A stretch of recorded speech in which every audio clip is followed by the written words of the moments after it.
Non. Alors, bienvenue aux Minutes Vertes. Aujourd'hui, je suis en compagnie d'Éric. Et Éric va nous présenter la catégorie des citrus. Alors, bonjour Éric. Bonjour Nathalie. Les citrus, pourquoi on commence à les voir partout? Parce que c'est tendance.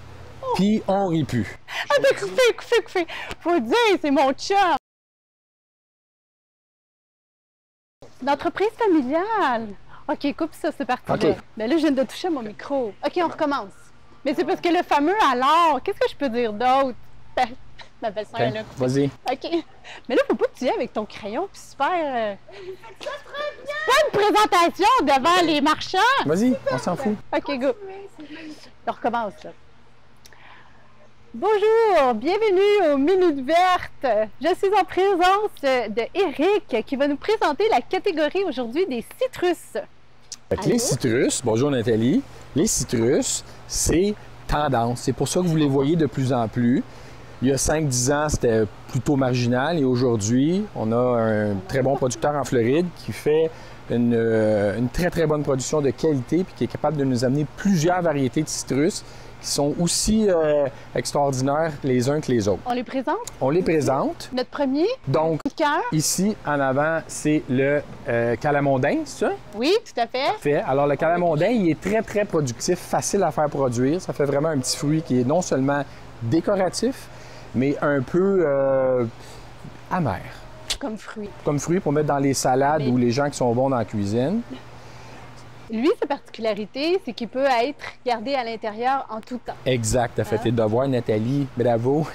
Fait que lui, il peut être gardé à l'intérieur. C'est un des faciles que vous les gardez 12 mois par année à l'intérieur. Oui. Évidemment, après ça, vous avez le lemon, communément le citron, qui est très bon aussi. Juste souligner le fait que toutes les variétés sont très parfumées. L'odeur de jasmin, incroyable.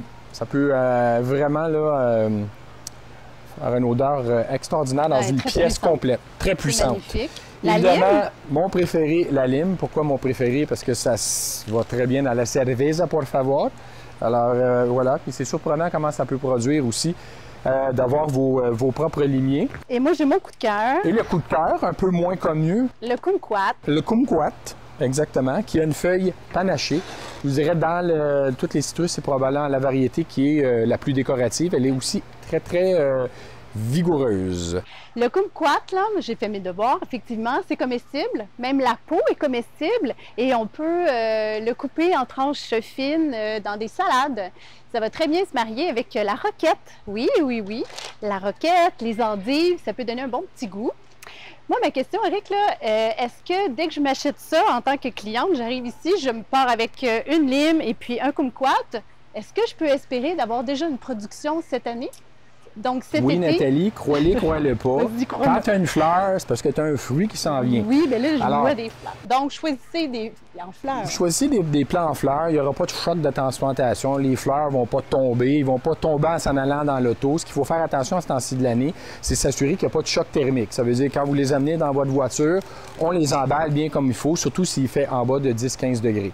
C'est quand même des plantes subtropicales. C'est des plantes qui aiment la chaleur. Des plantes qui aiment avoir une bonne humidité, bien arrosée, sans excès d'eau, très important. Deux trucs qu'il faut se rappeler au niveau de tous les citrus, c'est important de les mettre dehors l'été. Vous allez avoir des meilleurs résultats parce que la plante, dans nos étés québécois, chauds, humides et en denti, vous allez voir que les plants vont très bien performer, surtout s'ils sont placés au gros soleil. Gros soleil. Deux façons de les garder. Donc, vous pouvez les transplanter dans des pots de grès, c'est vraiment le pot traditionnel qui est intéressant parce qu'évidemment, il emmagasine une partie de l'humidité. On utilise les billes d'argile qui est encore là beaucoup utilisées en hydroponie. C'est une bille qui est complètement neutre et qui va beaucoup aider au drainage. Le truc avec la famille des citrus, c'est le drainage. Si vous avez un bon drainage, un bon terreau qui va être très drainant, vous allez avoir du succès. Pourquoi est-ce qu'on parle du terreau ici avec de la mycorrhize? C'est un terreau qui est très drainant. C'est un terreau aussi qui va retenir l'humidité sans nuire au drainage et qui contient évidemment de la mycorrhize. Donc, vous avez la recette parfaite. L'enracinement. Pourquoi les baies? C'est toujours pour le drainage. Donc, vous pouvez utiliser les pots de graisse. C'est aussi très tendance. On les utilise à l'intérieur comme à l'extérieur. Donc, ne pas sortir vos citrus avant le 24 de mai. Règle d'or, parce qu'au Québec, comme vous le savez, il y a tout le temps des petits imprévus en mois de mai. Ouais. On ne veut pas que les plants prennent froid. Puis on ne veut pas que les plants aient un choc thermique au niveau surtout des vents là, qui peuvent subir plus le soir ou la nuit. Pendant qu'on parle de pot, on a choisi un pot noir ici. On a fait un bon Exactement. choix. On l'a pris un peu plus grand que la plante. Et là, tu voulais me parler de ton pot Deuxième rouge. façon de garder les pots, pour ceux qui sont un peu moins habitués à arroser, c'est les pots auto-hydratants. Donc, c'est un pot avec une réserve d'eau qui permet aux racines d'aller joindre l'eau dans le fond du pot sans nécessairement être mélangé à la terre. Donc, ça évite la pourriture des racines.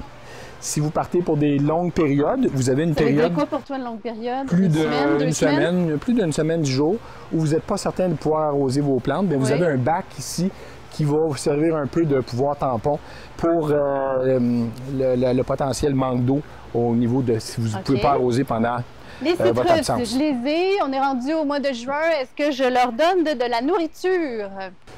Évidemment, tant qu'à faire, restez dans le naturel. Ben oui, on veut du bio, on veut les manger. On va avoir du bio, donc vous pouvez y aller avec les engrais BioWay ou les engrais Actisol, tous les engrais qui sont à base de fumier de poule, plumes, etc. C'est des engrais qui sont très efficaces, qui ont besoin d'être répétés aux 3-4 semaines. Parce que là, on parle vraiment en été où on arrose plus, donc il y a besoin plus d'eau, donc il y a besoin plus d'eau, donc il y a besoin plus d'engrais, on lessive plus. C'est une plante qui a besoin d'eau quand même? C'est une plante qui va nécessiter de l'eau l'été, surtout quand on a des 30 degrés, là, etc. Il faut arroser, ça peut être plusieurs fois par semaine. Sans excès d'eau, donc, comme je disais tantôt, un bon drainage, l'excès d'eau quitte notre peau. Parfait. Ben, là-dessus, il faut que j'aille servir des clients. Ça fait que, écoute, on se revoit. Merci de ton temps, là. Merci. Oui, va les servir. À Merci. Plus. Bon, as-tu correct? Oui. Bon, parfait.